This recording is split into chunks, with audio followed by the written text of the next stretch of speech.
नमस्कार। बिहार की बात में आपका स्वागत है। मैं हूं पंकज कुमार। इस खास पेशकश में हम चर्चा करेंगे कि अशोक चौधरी को दिल्ली क्यों भेजा गया।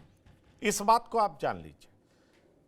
कल सुबह नीतीश कुमार उठे और उठते ही वो विजय चौधरी के घर गए, उसके बाद अशोक चौधरी के घर गए। हमारे सूत्र बताते हैं कि अधिकारियों के साथ उन्होंने बैठक की, मीटिंग की, और मीटिंग करने के बाद यह तय हुआ कि अशोक चौधरी दिल्ली आएंगे। आज अशोक चौधरी दिल्ली पहुंच गए। ऐसे में सवाल उठता है कि वक्फ संशोधन बिल पर नीतीश कुमार जिस लाइन पर मैसेजिंग करना चाहते थे, क्या वो नहीं हो पाया? वो क्या अपने समर्थकों के बीच मैसेज देने में कामयाब नहीं हुए? दरअसल आपको बता दें कि ये नीतीश कुमार की ही सोच थी, और नीतीश कुमार की सोच में को यहां जो उनके दो नेता हैं उन्होंने अमित शाह के सामने रखी, बीजेपी के केंद्रीय नेतृत्व के सामने रखी। और वो बात क्या थी कि इस्लामिक धार्मिक स्थलों, मस्जिदों, दरगाहों और अन्य धार्मिक स्थानों में हस्तक्षेप को लेकर चिंताएं थी, उसको केंद्र सरकार के द्वारा दूर कर दिया गया। अब आपको यह बताएं, जो मेरे सूत्र कहते हैं कि दरअसल नीतीश कुमार जिस तरीके से जो चाहते थे वो बिल में हो गया, संशोधन नहीं हुआ बल्कि इनकॉर्पोरेट कर दिया गया। पर सवाल यह है कि ये मैसेज कि नीतीश कुमार की वजह से ये सारे प्रावधान उसमें जोड़े गए हैं, जिससे कि ये तमाम धार्मिक स्थल, दरगाह, इस पर कोई बात नहीं होगी, इस पर कोई दिक्कत नहीं होगी। तो इस तरह की जो बातें हैं, जो जेडीयू की चिंता थी, कंसर्न था, और भी कई सारे ऐसे पॉइंट्स हैं, वो नीतीश कुमार के मैसेज के बाद ललन सिंह और संजय झा ने इसको दूर करा लिया। लेकिन सवाल ये उठता है कि क्या ये बात जो है वो लोगों तक पहुंच पाई? क्या मैसेज ये चला गया कि जेडीयू ने वही लाइन टो किया जो बीजेपी चाहती थी? क्योंकि पॉलिटिक्स में कहते हैं perception is more real than realities. ये हर जगह होता है, लेकिन पॉलिटिक्स में तो ये बहुत होता है कि आप परसेप्शन अपने बारे में क्या बताते हैं, बनाते हैं, और दरअसल इसी की लड़ाई होती है। ऐसे अब लोग कहने लगेंगे कि जेडीयू तो बीजेपी की पिछलग्गू हो गई है। तेजस्वी यादव कहने लगे कि भाई जेडीयू तो बीजेपी बन चुकी है। पर ऐसा था क्या? ऐसा नहीं था। और शायद इसी कम्युनिकेशन गैप को दूर करने के लिए अशोक चौधरी यहां पर पहुंचे, और हो सकता है कि प्रेस कॉन्फ्रेंस के जरिए बताया जाए कि जेडीयू की किन किन बातों को वक्फ संशोधन बिल में इनकॉर्पोरेट कर लिया गया। दरअसल ये चाहते थे कि संशोधन कर लीजिए, पर बीजेपी जेडीयू की कोई बात ना कर दे, ये बहुत कम होता है। जेडीयू की जो बात थी बीजेपी ने उसको इनकॉर्पोरेट कर लिया। लेकिन वो कहते हैं ना कि कुछ जिला स्तर के नेताओं ने इस्तीफा क्या दिया, बात ये उड़ने लगी कि जेडीयू में बगावत शुरू हो गई। जेडीयू में कई लोग नाराज हैं। ठीक है, एमएलसी गुलाम गौस अपनी बात रख रहे हैं कि कृषि बिल की तरह इसको वापस ले लीजिए, पर दरअसल हुआ क्या वो मैं आपको बता रहा हूं। और कई सारे विधायक आज भी नीतीश कुमार से मिलने जा रहे हैं, अपनी बात रखने जा रहे हैं। बिल पर समर्थन को लेकर के जेडीयू में कोई विरोधाभास नहीं है। कुछ नेता जरूर नाराज हैं, पर यह जरूर है कि जेडीयू ने जो कुछ कराया इस बिल में, उसका खूब क्रेडिट जेडीयू नहीं बटोर सकी। नीतीश कुमार को उस तरह का क्रेडिट नहीं मिल पाया, और इसकी चिंता जेडीयू के कुछ नेताओं में है। जो नीतीश मैसेज देना चाहते थे उस तरीके से मैसेज नहीं पहुंच पाया, और ये चूक हुई है, ऐसा जेडीयू में कुछ नेताओं का मानना है। आज हम इसी पर बात करेंगे। पहले हम आपको सुनाते हैं कि वो नेता जो नाराज हैं, और साथ ही साथ जेडीयू के राष्ट्रीय प्रवक्ता क्या कह रहे हैं, उसके बाद हम शुरू करेंगे चर्चा। कृषि विधेयक की तरह इस बिल को वापस ले लीजिए। अफसोस है कि कृषि विधेयक में 700 लोग हताहत हुए, मर गए, हिंदू मुसलमान सबसे किसान। उस तरह की परिस्थिति न पैदा होने दें। इस देश को और यहाँ के मुसलमानों को और इस देश को आंदोलन के भट्टी में मत झोंकिए। ऐसे ही देश बहुत सारी समस्याओं से जूझ रहा है। हमारा जीडीपी घट के बहुत कम हो गया है, तो इसकी चिंता नहीं है। इस बिल के पास होने के बाद क्या लगता है मुसलमान नीतीश जी के साथ रहेंगे आने वाले चुनाव में? अब देखिए तो समय नुकसान बता। पहुंचे हैं। अभी अभी अभी इतना ही कम कर सकते हैं, इस बिल से मुसलमान खुश नहीं। मैं नदीम अख्तर अल्पसंख्यक प्रकोष्ठ जिला उपाध्यक्ष बेतिया। वक्त बिल के पास होने से जदयू पार्टी के समर्थन देने से आहत होकर मैं जदयू पार्टी से इस्तीफा देता हूं। कुछ चैनल्स पे ये खबरें आई कि पार्टी के कुछ नेताओं ने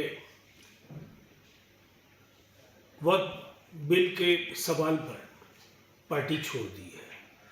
देखिए, ये जो भी नाम सुर्खियों में है, ये पार्टी के किसी भी सांगठनिक पद पर नहीं है। इन लोगों को पार्टी के संगठन में कोई जानता भी नहीं है। हैरानी है, पार्टी पूरी मजबूती के साथ, चाहे वो पार्टी के आम कार्यकर्ता हो, पार्टी के नेता हो, पार्टी के माननीय सांसद हो, नीतीश कुमार जी की अगुवाई में, बिहार के करिश्माई मुख्यमंत्री नीतीश कुमार जी की अगुवाई में चट्टानी एकता के साथ एनडीए के इस फैसले के साथ खड़े हैं। बिल कल हमारे पार्टी के जो केंद्रीय मंत्री है ललन बाबू, उन्होंने जिस तेवर जिस अंदाज से पसमानदा कर के बिल को पेश किया है, इनके अनेकों खूबियों को बयान किया, लेकिन एक बार भी आदरणीय नीतीश कुमार जी का नाम नहीं लिया। मोदी जी, अमित शाह, किरण रिजिजू इन्हीं के कसीदा पढ़ते रहे और तमाम मुसलमानों के बीच जो है, खासकर पसमानदा मुसलमानों के बीच ये भ्रम फैला रहे थे कि वो उनके हक में है। ऐसा लगा था कि औकाफ में जो है पसमानदा मुसलमानों का कभी प्रतिनिधित्व रहा ही नहीं है। मैं कई बार जिला औकाफ कमेटी में रह चुका हूँ, मेरे कई जानने वाले जिला औकाफ में है, प्रदेश औकाफ में है, महिलाएं भी पहले से रही हैं, और ये बयान मुझ जैसे लाखों करोड़ों भारतीय मुसलमानों को आहत किया है। खासकर जितने भी पसमानदा मुसलमान, पढ़ा लिखे मुसलमान हैं, वो काफ़ी मर्माहत और आहत है। इसी को देखते हुए मैंने रात में ही अपना त्यागपत्र लिख लिया और आज सुबह जो है मीडिया के साथियों से शेयर करके और संबंधित लोगों तक व्हाट्सएप के जरिए भेज दिया है। कल उसको रजिस्ट्री कर देंगे। तो आपने सुना ये सारे लोग क्या कह रहे हैं, लेकिन राष्ट्रीय प्रवक्ता ने साफ कह दिया कि ऐसे कोई चर्चित चेहरे नहीं हैं जिन्होंने इस्तीफा दिया है। पर हम आपको जो बताने जा रहे हैं उस बात को आप जान लीजिए। निश्चित तौर पर इस बिल को पास होने के बाद जिस तरह का मैसेजिंग नीतीश कुमार चाहते थे, वो मैसेजिंग शायद कम्युनिकेट नहीं हो पाया। और आपने सुना जेडीयू के एक नेता, भले ही ये जिला स्तर के नेता हों, जिन्होंने इस्तीफे की बात कही है, उनका ये कहना है कि किस तरीके से इस बिल को पेश किया गया, एक बार भी नीतीश कुमार का नाम नहीं लिया गया। दरअसल इसी बात की चिंता कुछ लोगों में है। प्रदेश के कुछ लोग हैं जो जेडीयू से जुड़े हुए हैं, उनका ये कहना है कि नीतीश कुमार ने जो चेंज कराया और ऐन वक्त पर उसको इंश्योर करने अमित शाह से मिलने ललन सिंह भी गए, संजय झा भी गए, तो नीतीश कुमार को क्रेडिट क्यों नहीं मिला भाई?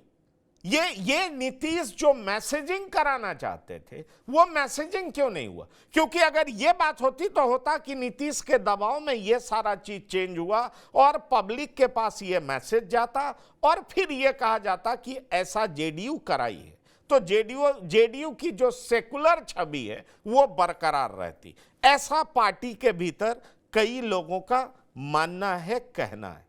लेकिन यह भी सच है कि अभी जो बड़े नेता, यहां तक कि गुलाम गौस ने भी इस्तीफा नहीं दिया। यह सच बात है। गुलाम गौस मरमाहा जरूर हैं, वो कह रहे हैं कृषि बिल की तरह इसको वापस ले लिया जाए। पर इन सब चिंताओं के बीच में नीतीश कुमार विजय चौधरी के घर जाते हैं सुबह सुबह उठकर, जो उनके मंत्री हैं और प्रदेश की सरकार चलाने में बिल्कुल उनके बगल में खड़े रहते हैं, राइट हैंड है। उसके बाद अशोक चौधरी के पास जाते हैं, फिर अपने अधिकारियों के पास जाते हैं। और मेरी सूचना यह है कि आज अशोक चौधरी दिल्ली पहुंचते हैं। दिल्ली पहुंच करके अपने दोनों नेताओं से, संजय झा से और ललन सिंह से मिलेंगे और जो मीटिंग का जो निष्कर्ष होगा वो पहुंचाने की कोशिश करेंगे। तो सवाल ये उठता है कि जेडीयू जिस तर्ज पर मैसेजिंग कराना चाहती थी, क्या उसमें चूक हो गई? क्या जेडीयू अपना दबदबा बनाई बिल में जो चाहती थी जेडीयू की वजह से हुआ?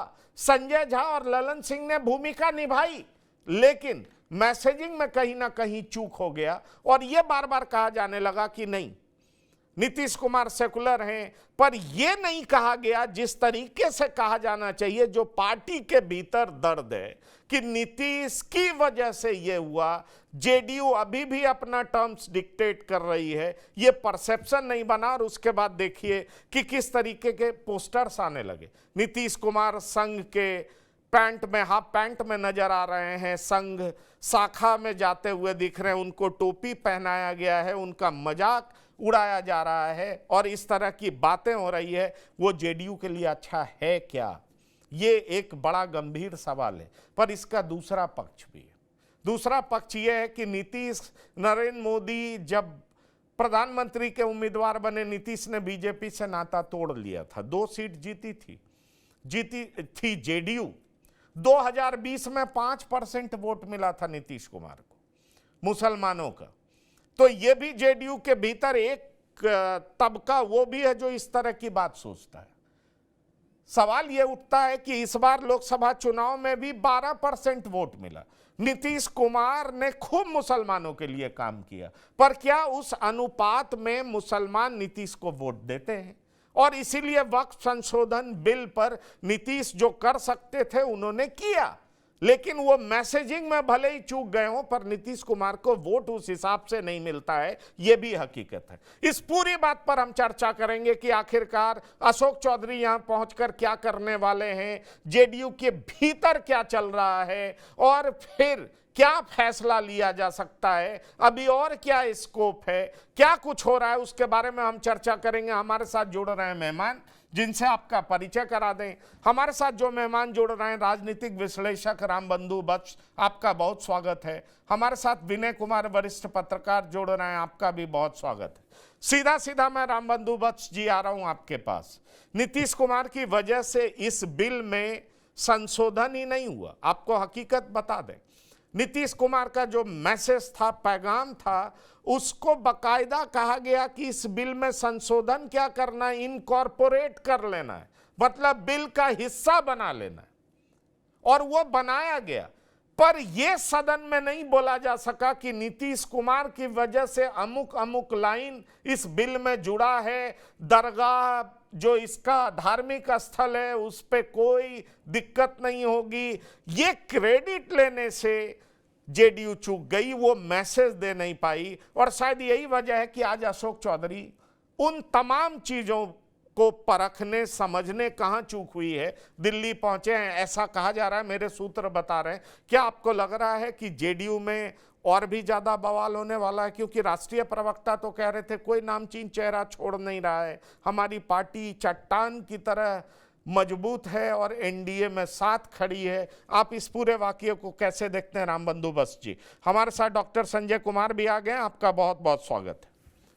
रामबंधु वत्स जी। जी देखिए, जदयू में जो बवाल का सवाल है वो तो आने वाले 2-3 सप्ताहों में सबके सामने आएगा, लेकिन बात ये बिल की है, ये बात पसमादा समाज के बारे में जदयू बोल रही है कि पसमादा समाज को इस बिल से राहत होगी। देखिए, बात न तो मुसलमान से है न पसमादा समाज से है।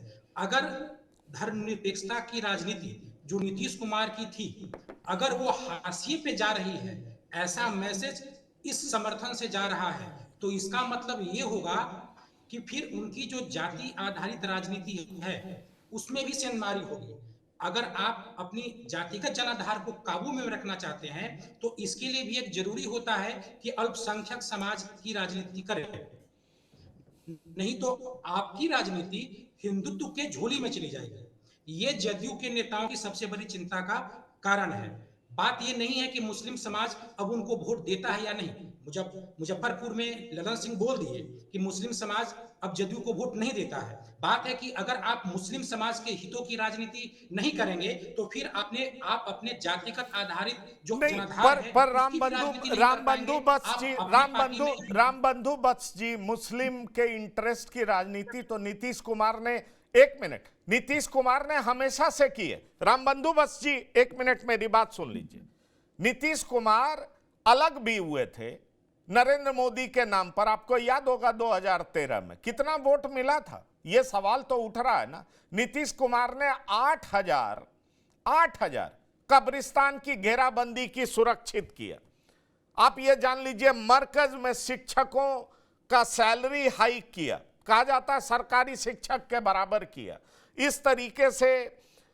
और उनके राज में कभी दंगे नहीं हुए, इस तरह की बात भी कही जाती है, और भी बहुत सारे स्टेप्स लिए जा रहे हैं।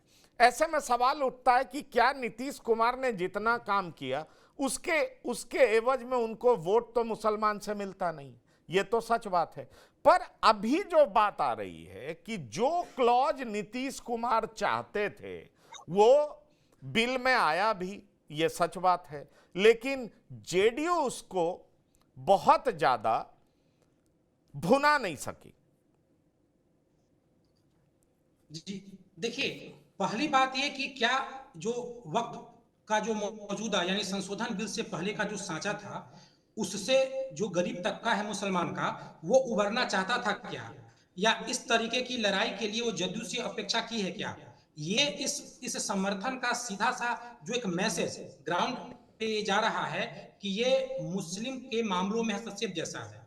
अब भले ही सदन में नेताओं ने कहा है कि ये मस्जिद से या उनके धार्मिक क्रियाकलापों में हस्तक्षेप नहीं है, लेकिन जमीनी स्तर पे जो मैसेज जा रहा है वो कहीं ना कहीं हिंदू बनाम मुसलमान का मैसेज जा रहा है। एक हिंदुत्व आधारित पार्टी बीजेपी की जो छवि है, और वो मुस्लिम के धार्मिक मामलों में हस्तक्षेप जैसी गई है। ये प्रयास भले ही बीजेपी के नेताओं के द्वारा हुआ है, लेकिन जमीनी स्तर पे मैसेज नहीं गया है। तो ऐसा करके आप अपनी पार्टी में भी हिंदुत्व की राजनीति का एक दरवाजा खोल रहे हैं। ये जदयू के जो विधायक हैं उनके लिए एक चिंता का विषय है, क्योंकि अगर आप जातिगत जनाधार को समेटे रहना चाहते हैं, इसके लिए भी धर्मनिरपेक्षता की राजनीति बहुत ही जरूरी होती है। पता नहीं अगर मुझे ऐसा लगता है कि धर्म निरपेक्षता की बात करने वाले लोगों ने धर्मनिरपेक्षता को किस तरीके से परिभाषित कर दिया है या उसका मतलब क्या निकाल दिया है।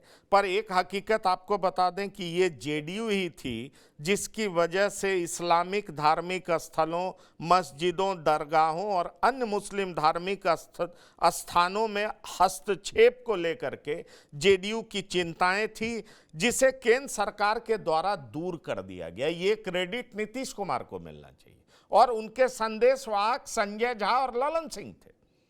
पर सवाल ये उठता है, और जब ये बिल पेश होना था उससे पहले भी ये दोनों अमित शाह से मिलते हैं, पर ये संशोधन ही नहीं हुआ। इसको जो उनकी मांग थी उसको एज इट इज इनकॉर्पोरेट कर लिया गया, बिल का हिस्सा बना लिया गया डॉक्टर संजय। पर दिक्कत ये हुई कि जिस तरीके से रिएक्शन आया और उसके बाद इनको कम्युनल बताया जाने लगा, तो पार्टी को लगा कि शायद हमें मैसेज कन्वे करने में चूक हो गई, और इसलिए आज अशोक चौधरी दिल्ली आए। डॉक्टर संजय, आ रहा हूं विनय जी आपके पास। डॉक्टर संजय, नहीं ठीक है, वो तो टीडीपी को भी कम्युनल बताया जा रहा है, आरएलडी को भी कम्युनल बताया जा रहा है, जिन्होंने भी बिल का समर्थन किया। जब गठबंधन में सरकार है, एनडीए के गठबंधन में सरकार में ये नीतीश कुमार, चंद्रबाबू नायडू, ये जो आरएलडी है वे शामिल हो रहे हैं। कल तो मैंने देखा कि जो बीजू जनता दल ने भी राज्यसभा में कहा कि ये अपने स्व विवेक से निर्णय ले, हमारे जो सांसद हैं राज्यसभा में, तो क्या वो कम्युनल हो गए? ऐसी कोई बात नहीं है। ठीक है, वो कम्युनल और सेकुलर, तो ये सर्टिफिकेट कौन देंगे ये तो छोड़ दीजिए, लेकिन इतनी बात जरूर है कि अगर मुस्लिम समाज को एक परसेप्शन के तहत डिस्ट्रैक्ट और डेविएट कराया जाएगा, तो स्वाभाविक है कि वो कम्युनल दिखेंगे कि भाई आखिर नीतीश कुमार ने बिल का समर्थन क्यों नहीं किया। अब देखेंगे, एक छोटी सी बात मैं आपको बताता हूं। जो ये मुस्लिम पर्सनल लॉ बोर्ड है, उसने कहां आंदोलन किया? दिल्ली में, पटना में और हैदराबाद। तो 3 जगह करने के पीछे था कि चंद्रबाबू नायडू को मैसेज देना, नीतीश कुमार को मैसेज देना और दिल्ली में आरएलडी को मैसेज देना कि आप किसी भी कीमत पर इस सरकार का समर्थन नहीं कीजिए। जब सरकार एनडीए की है तो फिर कोई बिल अगर आ रहा है और उस बिल में जब टीडीपी और नीतीश कुमार दोनों ने स्पष्ट कर दिया कि हमने अपनी आपत्तियां जाहिर की थी, वो जो दिलकेश्वर कामत है उनके माध्यम से, और हमारी आपत्तियों को मान ली गई, उसमें मॉडिफिकेशन कर दिया गया। फिर आप तो जिस रंग में जिसको रंगना चाहे, 2005 से ही नीतीश कुमार हैं एनडीए के गठबंधन में, और कई बिंदुओं पर वॉकआउट करना को क्या कहते हैं, 370 पर भी नीतीश कुमार साथ में नहीं थे, वॉकआउट कर गए थे। अगर इस बार व्हिप जारी किया गया तो ललन सिंह ने साफ कहा, और इसके पहले ललन सिंह ने मुंगेर की सभा में कह दिया था कि हम इस भ्रम में नहीं है कि हमें किसका वोट मिलता है और किसका वोट नहीं मिलता है। इस बार भी 11 टिकट तो दी ही थी ना जेडीयू, कितने लोग जीत के आए सबको पता है।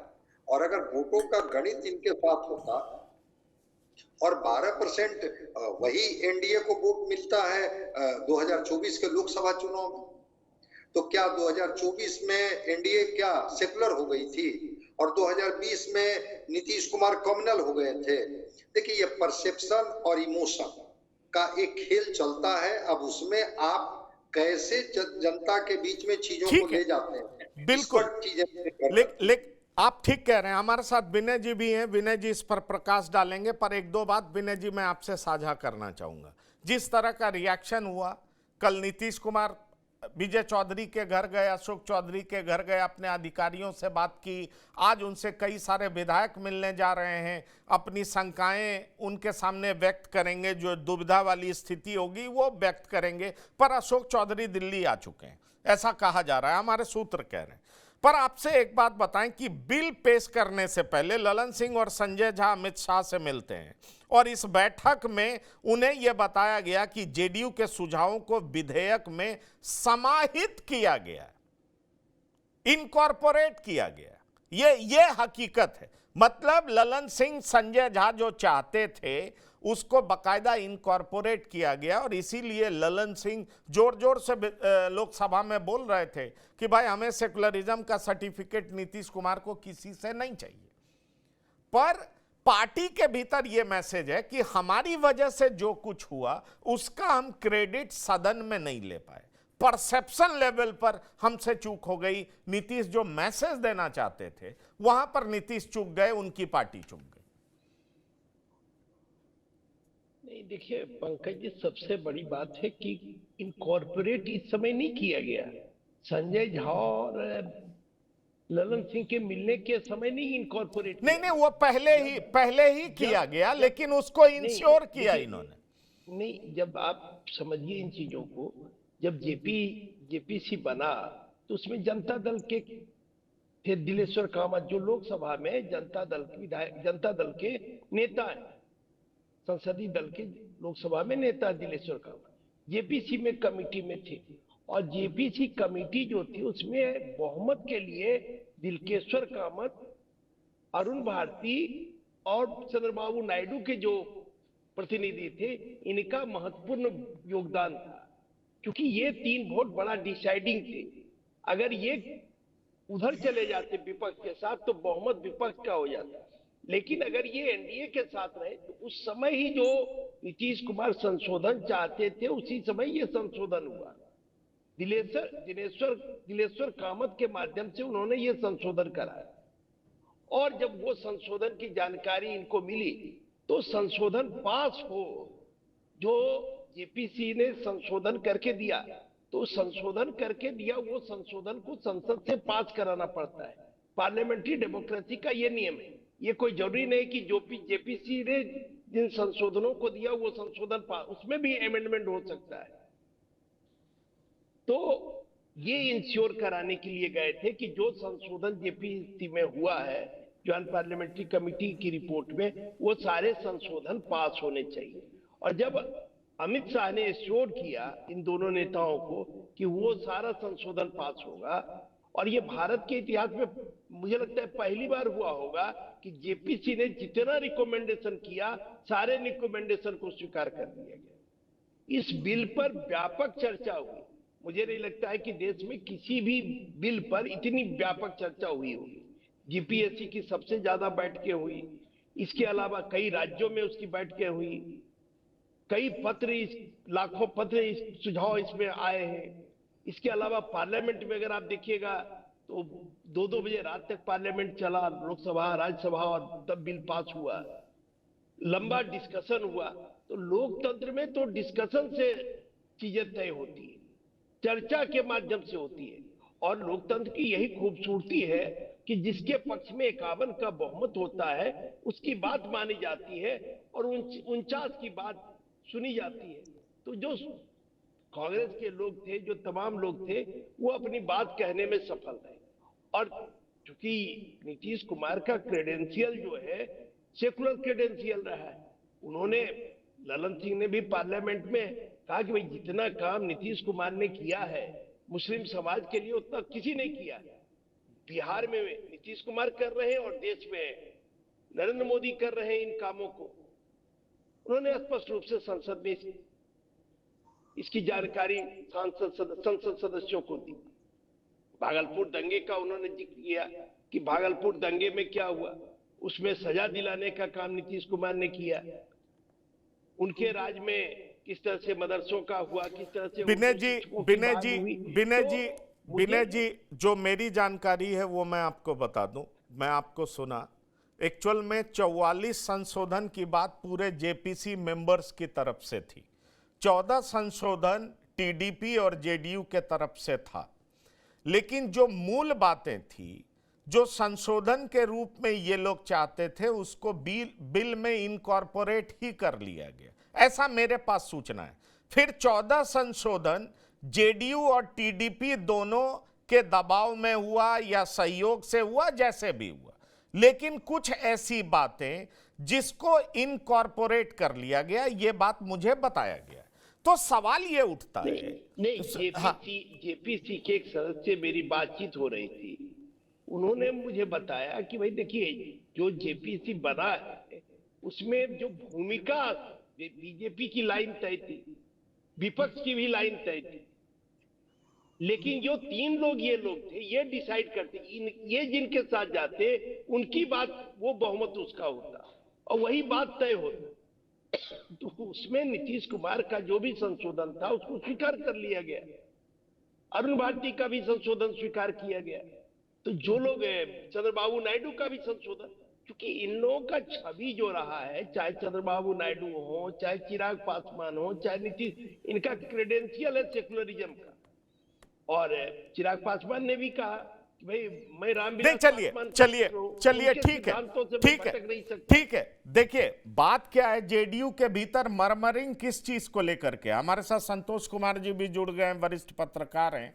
जेडीयू के भीतर मरमरिंग जिस वजह से है वो ये है कि जिस तरीके से हमें मैसेज देना चाहिए वो मैसेज देने में हम कामयाब नहीं रहे, और इसीलिए अब हमें क्या कहा जा रहा है कि हम बीजेपी के पिछलग्गू हो गए, संघ का पैंट पहन लिए, संघ की टोपी पहन लिए। सवाल ये उठ रहा है कि हमें इस बिल में बहुत सारा ऐसा संशोधन जो हमने कराया, कुछ हमारी बातों को इनकॉर्पोरेट भी किया गया, लेकिन हम वो क्रेडिट लेने में कामयाब नहीं रहे। जैसा कि अक्सर होता है कि जिसकी मदद से सरकार चलती है, जिसकी मदद से बिल पेश होता है, और जेडीयू ये बताने में नाकामयाब रही कि ये सारा क्लॉज हमारी वजह से हुआ, ये संशोधन हमारी वजह से हुआ, अब बिल में कोई दिक्कत नहीं है, पसमानदाओं के लिए बहुत अच्छा है, ये मैसेज देने में चूक हो गई। संतोष जी, आप क्या कहते हैं? देखिए, सबसे बड़ी बात यह है ना कि नीतीश जी जिस मना स्थिति में है, सबसे बड़ी समस्या वही है। माइनस नीतीश जदयू में कौन है? याद करिए कि वो जब एनडीए के साथ थे तो वो प्रणब मुखर्जी को वोट किए थे और डंके के चोट पर उन्होंने अपनी बात भी रखी थी। जब वो महागठबंधन के साथ थे उन्होंने राम गोविंद जी को वोट किया राष्ट्रपति के चुनाव में। डंके के चोट पर। समस्या यही है कि नीतीश कुमार जिस मना स्थिति में है, उनके मीडिया से दूरी बनी हुई है, वो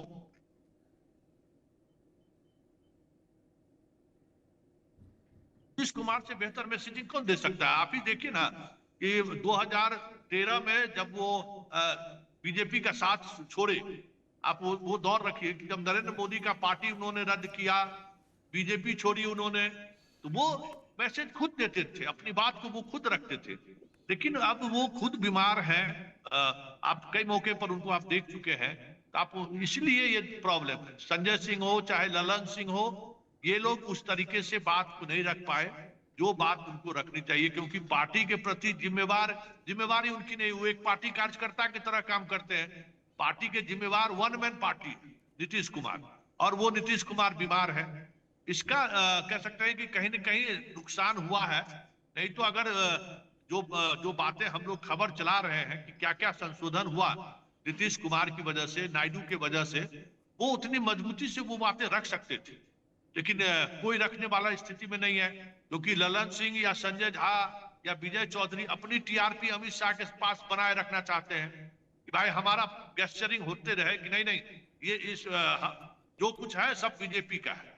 उनको आगे पार्टी का क्या भविष्य होगा उससे तो कोई समझ जाइए कि कोई मोह ममता नहीं है। हम लोग अगर बिहार की भाषा में बात करें तो इसका लाभ कह सकते हैं कि जो बीजेपी जो मिलना चाहिए था नीतीश कुमार को, कि हमारे समर्थन से की वजह से ये सब चीजें हुआ। जैसे जो कुछ भी वक्फ बोर्ड का जो आज से लॉ बनने के बाद उसमें जो कुछ भी होगा वो बातें होगी, पहली वाली बातों पर कोई कंसिडरेशन नहीं होगा। कुछ चीजें उन्होंने तो बदलाव कराने में कामयाब रहे, लेकिन उसका लाभ उठाने की स्थिति में जदयू नहीं है। और जो जदयू के आज साथ भी है ना, वो भी समझिए कि बीजेपी के लिए ही काम कर रहा है। आज जदयू के अंदर जो मुसलमान के जो कुछ चार लोगों ने जो इस्तीफा दिया है, उसमें वजह यही है ना कि ये लोग जो लोग जदयू के साथ हैं, वो कहने के लिए जदयू के साथ, वो फील्डिंग अमित शाह का कर रहे हैं, और कैसे नीतीश कुमार खत्म हो जाए ये चाह रहे हैं। वो क्यों गेस्चर करेंगे? नहीं, ठीक है, पर इसका एक दूसरा पहलू भी है ना, इसका एक दूसरा पहलू भी है। जैसे नरेंद्र मोदी के खिलाफ नीतीश कुमार ने एक स्टैंड लिया था, पर 2014 में क्या स्थिति रह गई थी नीतीश कुमार की? 2020 में जो नीतीश कुमार क्लेम करते रहे, तब तक तो वो स्वस्थ थे, जो क्लेम करते रहे, वोट का प्रतिशत क्या था? ये जेडीयू के भीतर दर्द भी है ना कि कई ऐसा चुनाव हमने देखा, हमने आपके लिए इतना कुछ किया, लेकिन आपका वोट उस हिसाब से हमें क्या मिलता है? 2020 में 75% वोट आरजेडी को। डॉक्टर संजय, आ रहा हूं रामबंधु, बस यही सवाल आपसे लूंगा, संतोष जी आपका भी ओपिनियन जानूंगा। 2020 में 75% आरजेडी को और 5% नीतीश कुमार को। और नीतीश कुमार जो कि कहते रहते हैं, और उन्होंने कई भाषणों में कहा भी है कि ये देश ऐसा है जहां मौलाना टोपी भी पहननी पड़ेगी और तिलक भी लगाना पड़ेगा। जब उन्होंने नरेंद्र मोदी के नाम पर एनडीए से नाता तोड़ा था, दिल्ली में वो स्पीच दे रहे थे, वहां हम भी मौजूद थे, उन्होंने ये बात कही थी कि यहां टोपी भी पहननी पड़ेगी, यहां तिलक भी लगाना पड़ेगा। लेकिन ठीक है, सवाल यह उठता है कि उसके बाद जब जब उन्होंने एनडीए का साथ लिया, उन्हें मैक्सिमम लोकसभा चुनाव में 12% वोट मिला। इस बार के लोकसभा चुनाव नहीं तो 5 से 12 के बीच में झूलते रहते हैं। डॉक्टर संजय, अगर पॉलिटिकल डिविडेंड के रूप में देखा जाए तो सवाल यह उठता है कि कभी ना कभी आपकी परीक्षा तो होती है ना कि इधर तो उधर, किधर? नहीं, बिल्कुल आप सही कह रहे हैं कि नीतीश कुमार के सेकुलर क्रेडेंशियल पर आज भी कोई सवाल नहीं है। ऐसा नहीं है कि ये बिल के समर्थन कर देने से इनके सेकुलर क्रेडेंशियल को बिल्कुल डाइल्यूट कर दिया जाएगा। लेकिन मुस्लिम समाज का वोट नीतीश कुमार जी को इसी जो आंकड़ा बता रहे हैं इसी के इर्द गिर्द में मिलते रहा है, इससे ज्यादा कभी नहीं हुआ। इस बार 11 एमएलए को इन्होंने टिकट दिया, वो मुस्लिम थे। बताइए कौन जीत करके आए? तो अगर, और यही बात तो ललन सिंह जाकर के बोल दिए थे मुंगेर की सभा में कि भाई कोई भ्रम में न रहे, मुजफ्फरपुर में, सॉरी मुजफ्फरपुर की सभा में, कि ये कोई भ्रम में नहीं रहे मुस्लिम समाज हमें वोट नहीं देता है, इस बात की समझ हमारी पार्टी को है और मुझे भी इस बात की समझ है कि चाहे, लेकिन इसके बाद भी जो हमारी जिम्मेवारियां हैं, सरकार की जिम्मेवारी है आपके हितों का काम मैं करते रहूं। और एक लंबी फहरिस्त है जिसकी चर्चा विनय जी कर रहे थे कि नीतीश कुमार जी जब 2005 से सत्ता में आए तो कैसे इस माइनॉरिटी कम्युनिटी को लेकर के हमेशा गंभीर रहे, जिसका एक अच्छा खासा आंकड़ा है और ये माइनॉरिटी कम्युनिटी भी इसको स्वीकार करता है। मान लिया जाए कि ये बिल के विरोध में चले जाता है तो क्या नीतीश कुमार जी सेकुलर हो जाते हैं? और अगर बिल के समर्थन में चले गए तो ये कम्युनल हो गए। भाई पार्लियामेंट, संसद तो उसी के लिए है ही, वहां कानून बनता है, वहां संशोधन होता है, पार्लियामेंट और किस लिए है? तो अगर संशोधन हो रहा था और इनके लोगों ने साफ साफ कहा, दिलेश्वर कामत ने साफ साफ कहा कि हमारे सुझाव को मान लिया गया, जिसको आप कह रहे हैं कि इनकॉर्पोरेट कर लिया गया, तो जब उसको समाहित ही कर लिया गया, जो मॉडिफिकेशन के लिए इन्होंने दिया था सुझाव, उसके बाद तो इनको इधर खड़ा होना था चाहे इधर खड़ा होना था। तो अगर मान लिया जाए कि ये बिल के विरोध में ही हो जाते तो क्या हो जाता? बिल अगर पास ही नहीं होता तो कौन सा बड़ा एनडीए के सत्ता का नुकसान हो जाता? ये दबाव बनाने की कोशिश नीतीश कुमार से ज्यादा वोटर तो चंद्रबाबू नायडू के हैं। वहां पर जो मुस्लिम वोटर हैं वो ज्यादा है। बिहार में तो 18% जो मुस्लिम वोटर हैं उसमें 73% वोटर पसमानदा है। जिस पसमानदा की बात कर रहे हैं, पसमानदा समाज से जरा सा लोग पूछ लेना कि भाई ये वक्फ बोर्ड का जो एक स्टैट्यूटरी बॉडी है, रिलीजियस बॉडी नहीं है, जिसका उद्देश्य सामाजिक और आर्थिक उत्थान है उस समाज का करना, इसके लिए वो दान में जमीन दी गई है। ये प्रोस्पेक्टिव और रिट्रोस्पेक्टिव की बात कौन किया? ये तो जेडीयू ने ही किया कि रिट्रोस्पेक्टिव कुछ नहीं होगा, जो होगा प्रोस्पेक्टिव होगा। मतलब अब पीछे में जो चीजें हैं उस गड़े मुर्दे को आपको नहीं उखाड़ना होगा। और ये तो पार्लियामेंट के पटल पर ये बात बोली गई।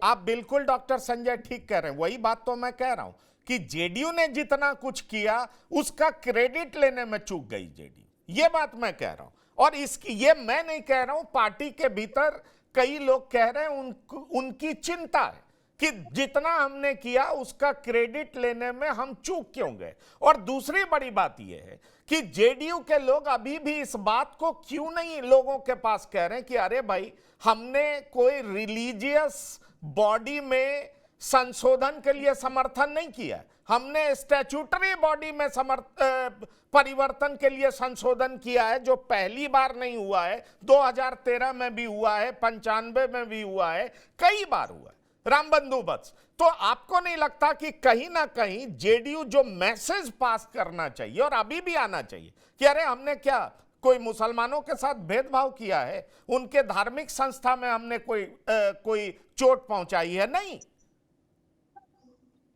जी, देखिए स्वयं नीतीश कुमार जी तो इस बिल को लेकर के कभी मीडिया में कुछ बोले नहीं।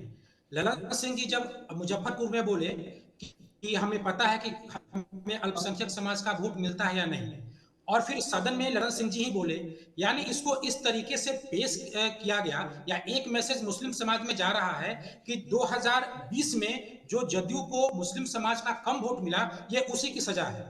ये जो बिल है वो कहीं जदयू को हम लोग वोट कम दिए तो बदला लेने की राजनीति कर रही है। इस विषय पे किसी भी दूसरे जदयू के कोई भी दूसरा नेता आता, प्रदेश अध्यक्ष उमेश कुशवाहा भी आ सकते थे, स्वयं नीतीश कुमार भी बोल सकते थे। तो इसको पेश करने का डिजाइन क्या है? दूसरी बात यह है कि अमित शाह जी भी आते हैं तो संजय झा और ललन सिंह जी से ही बातचीत करते हैं। तो जिस तरीके से बिल पेश हो रहा है कि क्या आप मुसलमान आपको वोट कम दे रहे हैं, 5% ही वोट दिए हैं, या इसीलिए आपका मोह भंग हो गया है और आप बदला लेने की तैयारी कर रहे हैं। तो और दूसरी बात है कि अगर आप चाहे मुस्लिम समाज कितना भी कम वोट दे, लेकिन अगर आप अगर उसके वोट को महत्व नहीं देते हैं तो कहीं ना कहीं आप बीजेपी के एजेंडे के आगे घुटने टेक रहे हैं, अपनी पार्टी का दरवाजा बीजेपी के एजेंडे के लिए खोल रहे हैं। दूसरी बात है कि 2020 में मुस्लिम समाज ने कम वोट दिया, अभी जो उपचुनाव हुआ था 4 सीटों पे, उसमें मुस्लिम समाज ने जदयू को वोट दिया या नहीं? तो जो कम एक बार अगर एक चुनाव में आज से 5 साल पहले अगर कोई कम वोट दे दिया, उपचुनाव में तो उनका वोट आया था, तो क्या उस विश्वास को फिर जीता जा सकता है कि नहीं? तो वो विश्वास जीतने का जो दरवाजा है वो बंद हो गया है जदयू के लिए। तो ये एक चिंता का विषय है। दूसरी बात यह है कि आप देख लीजिए कि जब 19 में जब बीजेपी मजबूत स्थिति में थी आज के तुलना में, उस समय नीतीश कुमार ने धारा 370 का विरोध किया था, सीए का पहले ना के बाद हाँ किया, लेकिन एनआरसी का विरोध किया था। तो नीतीश कुमार की वो छवि है कि जब बीजेपी अपने बदौलत सरकार में थी, जब उसकी ताकत बहुत ताकतवर थी, तब नीतीश कुमार भी विरोध करते थे। और इस बार तो ऐसा हुआ कि निश्चित रूप से ये बात हर कोई समझ रहा है कि बिना नीतीश कुमार, बिना चंद्रबाबू नायडू के ये बिल पास नहीं हो सकता था। और इसमें बीजेपी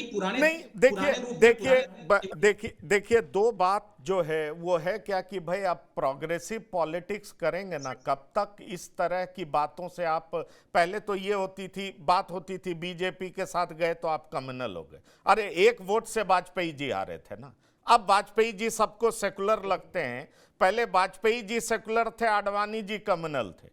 अब पता नहीं कुछ दिन के बाद वही सारे लोग कहेंगे कि मोदी जी सेकुलर हैं, योगी जी कम्युनल है। इस तरह की भी बात होगी, क्योंकि कंपैरिजन होता है तो लोग इस तरह की बात करते हैं। सवाल यह है कि जिस मंशा से, क्योंकि देखिए आरिफ मोहम्मद खान ने एक बाइट दिया, मैं सुन रहा था, उसमें वो कह रहे थे कि मैं कुछ साल इस विभाग को देखा हूं, और जब साहबानो केस हुआ उसके बाद 2 साल तक बाद हमने लोगों से पूछा कि अरे भाई ये वक्फ से कितने लोगों को, महिलाओं को, यतीम को फायदा मिलता है, तो उन्होंने जानना चाहा बतौर मंत्री, वो जैसा बोल रहा है, तो वो कह रहे थे कि एक की भी सूचना हमें नहीं मिली।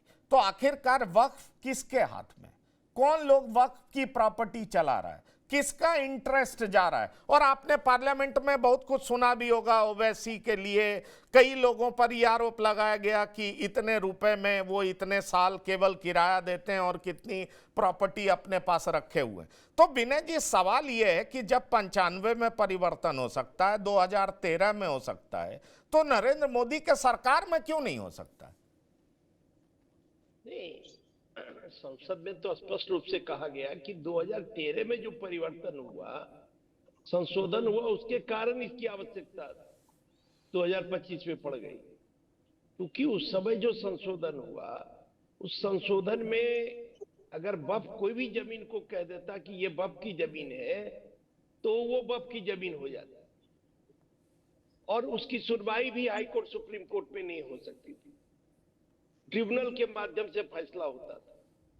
अब तो इसमें दरवाजा खोल दिया गया, किसी को कोई दिक्कत हो तो आप कोर्ट का शरण ले सकते हैं, कोर्ट जो न्यायालय जो फैसला देगा उस फैसले को सब लोग मानेंगे।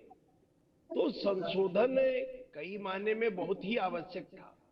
और वक्फ की प्रॉपर्टी से, जो अब छोटा सा देश सिंगापुर देखिए, वहां बहुत छोटी आबादी है, वक्फ की बहुत कम प्रॉपर्टी, लेकिन वहां करोड़ों में आमदनी है, 40 करोड़ से ऊपर आमदनी है सिंगापुर में वक्फ। और पूरे देश में वक्फ को अपना, वक्फ बोर्ड को अपना वेतन देने के लिए कर्मचारियों को पैसा नहीं मिलता है।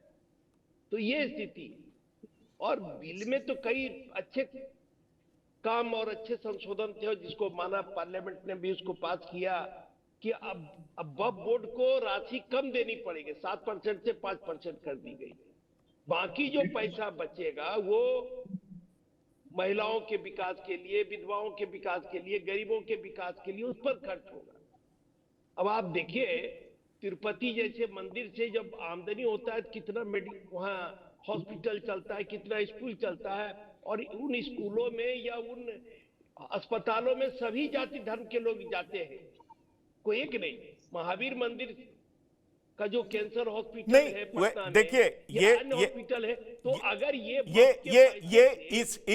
इसकी मांग भी तो उठ रही है। कई सारे हिंदू संगठनों के लोग या जो प्रो हिंदू बात करते हैं, वो ये कहते हैं कि भाई इस सरकार में नहीं होगा, क्योंकि मंदिरों को तो आपने स्टेट के हवाले कर दिया है, उसका जो पैसा आता है स्टेट अपने तरीके से इस्तेमाल करती है। क्या आपने चर्च को हवाले किया है, मस्जिदों को हवाले किया है? ये एक अलग डिबेट है। पर संतोष जी, मैं आपसे यही समझना चाहूंगा, जो अभी कह रहे थे बहुत सारी अच्छी देखिए, चीजें जी। चर्च का जहाँ तक है सवाल, तो हम लोग तो देखते हैं कि बहुत सारा स्कूल, बहुत सारा हॉस्पिटल चर्च खोलने का काम किया है और मानवता की सेवा करने का काम किया।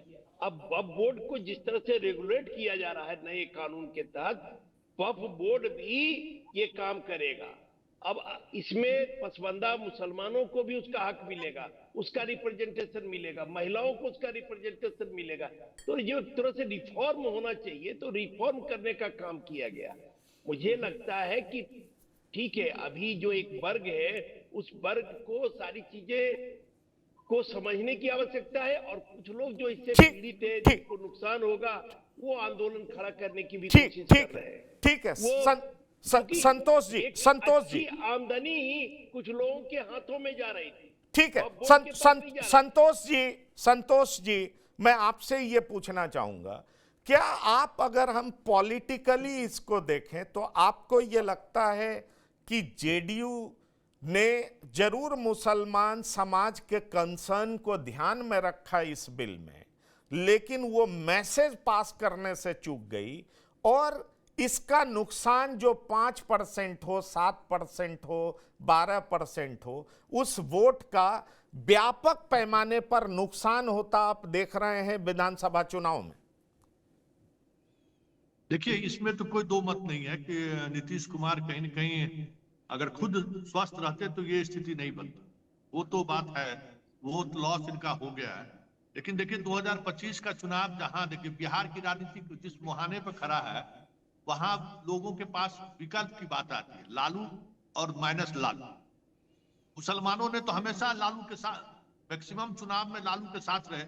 अगर 2014 के चुनाव में बिहार के मुसलमान अगर नीतीश कुमार के साथ खड़े हो जाते तो आज नरेंद्र मोदी देश के प्रधानमंत्री नहीं होते। उसने तो उतनी बड़ी लड़ाई लड़ी थी भाई। नरेंद्र मोदी का पार्टी भोज कैंसिल किया उन्होंने, उसके बाद 2013 में वो जब बने तो उन्होंने गठबंधन तोड़ लिया, लेकिन उस आधार पर तो मुसलमानों ने वोट नहीं किया। लेकिन जो उनका अपना एजेंडा है, जो डेवलपमेंट का एजेंडा है, उस एजेंडे का लाभ वो उठाते रहे हैं और मुसलमानों का उसी आधार पर वोट मिलता है। और हमें लगता है कि इस बार भी कहीं न कहीं वो वोट उनको मिलेगा। जो सियासी तौर पर जो हल्ला हंगामा हो रहा है, चुनाव आते आते वो चीजें रहे, ये कोई जरूरी नहीं है। बहुत सारी चीजें बदलती हैं और उस समय में क्या सिचुएशन होता है, क्या राजनीतिक परिस्थिति बनती है, ये भी महत्वपूर्ण होगा। इस गठबंधन के साथ चुनाव लड़ते हैं कि दूसरे गठबंधन के साथ चुनाव लड़ते हैं, ये भी अभी तय नहीं है ना। इसलिए नीतीश कुमार का ऐसा नहीं है कि गठबंधन बदलने से मुसलमान का वोट उनको मिलता है। इस गठबंधन में कभी वोट नहीं मिला है, तो ये भी एक तथ्य है। और जो वोट उनको मिलता आ रहा है वो देखिए टोला मरकज है। हमें लगता है कि बहुत सारे लोगों को पता नहीं है कि हर मुस्लिम मोहल्ले में जैसे उनका जीविका दीदी है, वैसे ही टोला मरकज है, जो 30-30 हजार रुपया महीना उसको नीतीश कुमार के कह सकते हैं कि बेनिफिट स्कीम के तहत उसको मिलता है। उसका काम है कि मुस्लिम बच्चों को स्कूल पहुंचाना, और वो एक समझ आए कि नीतीश कुमार के कार्यकर्ता के रूप में काम करते हैं हमेशा। जैसे दलित बस्ती में उनका अपना है, जीविका दीदी है, ये सारे लोग नीतीश कुमार का कार्यकर्ता और वोट लेने का पैटर्न अलग है।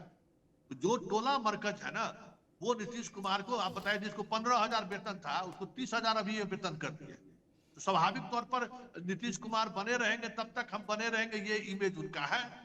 तो महादलित में भी और मुसलमानों में भी उनका वोट लेने का तरीका है, वो थोड़ा डिफरेंट तरीका है। उसके सहारे वो 2-4-5% वोट खींच लेते हैं। तो उसमें कोई वक्फ बोर्ड के कारण जो है वहां उतनी साक्षरता भी नहीं है, या जिस तरीके का हंगामा पटना में हो रहा है उसका असर गांव के उस इलाके में हो जाए, हमें नहीं लगता है। आपको नहीं लगता? आपको नहीं लगता? बिल्कुल ठीक है, आपने अपनी बात रखी, आपको नहीं लगता है। मुझे लगता है जेडीयू अब आने वाले समय में जोरदार तरीके से कोशिश भी करेगी ये बताने का कि भाई हमने आपके लिए क्या किया है, इस बिल में भी क्या किया है। पर डॉक्टर संजय, एक सवाल और उठता है कि जेडीयू के इस कदम से क्या आरजेडी का वोट बैंक, जो मुस्लिम वोट बैंक है, वो और कंसोलिडेट हो गया क्या? जैसे कहा जा रहा था कि 3-4 स्टेक होल्डर्स हैं, कांग्रेस है, आरजेडी है, तो कांग्रेस आरजेडी एक साथ आ रही है, ये तय है। और मेरी जानकारी के मुताबिक 50 से 55 सीट पे सहमति भी हो गई है मोटा मोटी तौर पे। औपचारिक ऐलान होगा, अल्लाह वरू फिर से कहेंगे कि तेजस्वी ही चेहरा है, क्योंकि तेजस्वी यादव अपनी बेटी का बर्थडे मनाने के बाद गुपचुप तरीके से दिल्ली आए थे, राहुल गांधी से मिले और फिर बहुत तरह की बात हुई। पर मैं आपसे यह पूछना चाहूंगा कि इस कवायद के बाद आप देख पा रहे हैं कि अब मुसलमान का वोट बैंक जो कहा जाता था आरजेडी, कांग्रेस, नीतीश कुमार, फिर प्रशांत किशोर का भी नाम आ रहा था, अब सॉलिडली आरजेडी और कांग्रेस के पक्ष में ही जाएगा या महागठबंधन के पक्ष में ही जाएगा? आप कैसे देख रहे हैं? संतोष जी तो कह रहे हैं कि उनके कुछ ऐसे वोटर्स हैं जो पे रोल पे, उनको इतने पैसे मिलते हैं, उनको इन सब चीजों से बहुत मतलब नहीं है, पर आप कैसे देख रहे हैं इसको? ठीक कह रहे हैं। देखिए, मुस्लिम जो है वो नेचुरली वो आरजेडी के साथ जुड़े हुए हैं मैक्सिमम, लेकिन स्थानीय परिस्थितियां और स्थानीय समीकरण इसके आधार पर भी चीजें तय होती है और मेमोरी बड़ा शॉर्ट होता है लोगों का। ठीक है, आज ये वक्फ बिल का समर्थन इन्होंने किया, चूंकि जो बहुत पढ़ा लिखा हुआ एलिट मुस्लिम है उसको समझाना थोड़ा आसान है, लेकिन जो भीड़ वाली जो ताकत है उसको जो एक बार बोल दिया गया वही बात, ये ऑल इंडिया मुस्लिम जो ये है इसके अलावा कहाँ कोई कुछ बोल रहा है। 100 एकड़ जमीन मैं आपको बता रहा हूँ हैदराबाद, किनके जिम्मे है? वो वैसी साहब के जिम्मे, और उसको लीज किए हुए हैं, कोई होटल उस पर बनाए हुए हैं, कोई मॉल बन चला रहा है, और उसकी आमदनी का पैसा कौन ले रहे हैं? वो वैसी साहब ले रहे हैं। उनको तो बुरा लगेगा। तो ये जितने मुस्लिम पर्सनल लॉ बोर्ड वाले हैं यही लोग मुखर हैं। फ्रांस की क्रांति में एक बात आई थी कि भूखी अतड़ियां कभी क्रांति नहीं करती, वह तो जीवन की आपाधापी में इतना परेशान रहता है कि उसको कहाँ समझ होती है। बिहार हो या तेलंगाना हो या आंध्रा हो या कर्नाटका हो या केरला हो, चूंकि वहां का पसमानदा समाज सफरर है। केरला में शशि थरूर तो कांग्रेस के हैं, उन्होंने कहा कि हाँ हम भी चाहते थे कि संशोधन हो, 2-3 मेरे सुझाव भी थे जो इस संशोधन में लाए गए। कोई शशि थरूर तो जेडीयू के और तेलुगु देशम पार्टी के नहीं थे। राहुल गांधी और प्रियंका गांधी, राहुल गांधी प्रतिपक्ष के नेता हैं, जरा पार्लियामेंट में डिबेट हो रहा था, देखिए तो कितना देर राहुल गांधी बोले हैं। 12:40 में वो जाते हैं पार्लियामेंट में, फिर निकल जाते हैं, फिर शाम में 6 बजे जाते हैं। कितना गंभीर है। सोनिया गांधी राज्यसभा में कितनी बार बोली है। परसेप्शन का खेल होता है राजनीति में, और अगर नीतीश कुमार जी की पार्टी फिर से एक बार परसेप्शन को समझाने में कामयाब हो जाती है कि समर्थन करके मैंने किसको लाभ दिया और किसका नुकसान हुआ, वो जो उन प्रॉपर्टी पर, चूंकि ये प्रॉपर्टी मैनेजमेंट का नहीं, ठीक है डॉक्टर संजय, परसेप्शन की बात आपने की तो एक उदाहरण मैं और देना चाहूंगा। राम बंधु, बस क्विक आंसर। आपको याद होगा लोकसभा चुनाव में कई गांव का नाम लिया गया था जहां मुस्लिम पॉपुलेशन प्रधानमंत्री के सोशल वेलफेयर स्कीम से बहुत लाभान्वित हुई, लेकिन जितने लोगों ने उस वेलफेयर स्कीम का फायदा लिया वोट की संख्या उसकी तुलना में बहुत कम थी। तो लोगों ने कहा कि भाई इनको डेवलपमेंट से तो मतलब है नहीं, ये तो एंटी बीजेपी हैं, एंटी बीजेपी वोट करते हैं। तो सवाल है कि अगर परसेप्शन ऐसा बन गया कि ये बीजेपी के साथ है तो इसका नुकसान भी तो उठाना पड़ सकता है। जी, ये बात सही है कि वो बीजेपी को वोट नहीं करते हैं, लेकिन नीतीश कुमार जी की राजनीति का एक अहम हिस्सा रहा है मुस्लिम राजनीति, या उनके हितों को ध्यान में रखकर निर्णय लेने वाला। हितों का मतलब उनकी भावनाओं को ध्यान में रख करके वो इसमें धूमिल हुई है जिस तरीके से वो कुछ नहीं बोले। देखिए, ये जो संशय है या ये नैरेटिव तब तक चलेगी जब तक नीतीश कुमार स्वयं आके ये ना बोल दे कि ये मेरी सहमति से हुआ है या इसमें मेरे कारण कुछ संशोधन हुआ है। इस बिल को जिस तरीके से प्रस्तुत किया गया, ये बिल्कुल स्पष्ट है कि मैसेज यही जा रहा है कि हमने वोट कम दिया था 2020 में, इसीलिए लगता है उनका मोह भंग हो गया है। और जो विधायक लोग हैं उनका, लेकिन मुझे लगता है कि जेडीयू को लेकर के बदले की राजनीति का आरोप क्या चस्पा हो पाएगा विनय कुमार जी? जेडीयू तो बदले की राजनीति नहीं करती है। देखिए, जैसे 84 में इंदिरा गांधी की हत्या के बाद प्रधानमंत्री बनने की संभावना चंद्रशेखर की समाप्त हो गई थी, उसी तरह से इस बिल के पास होने के बाद सबसे ज्यादा नुकसान अगर बिहार में हमको दिखाई पड़ रहा है तो पीके प्रशांत किशोर की पार्टी को, क्योंकि जो मुस्लिम वोट बंटने की बात हो रही थी वो पूरी तरह से कंसोलिडेट हो जाएगा आरजेडी और कांग्रेस की तरफ।